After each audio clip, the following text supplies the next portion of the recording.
Punjab polio free सूबा बन गया है। लाहौर समेत दीगर शहरों में सीवरेज के नमूनों पर पोलियो वायरस से पाक निकले हैं। मजीद बात करेंगे डॉन न्यूज के नुमाइंदे उमर फारूक से।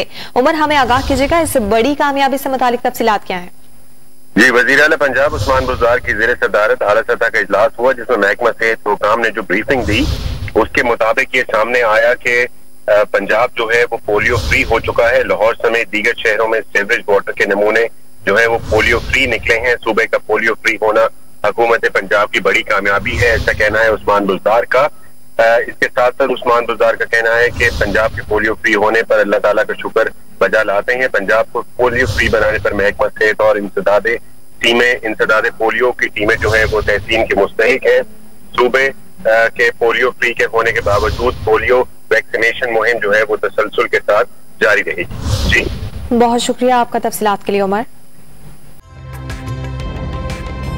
ताज़ा तरीन वीडियोस के लिए हमारा YouTube चैनल सब्सक्राइब करके बेल आइकन प्रेस करिए ताकि आपको मिले हर अपडेट सबसे पहले।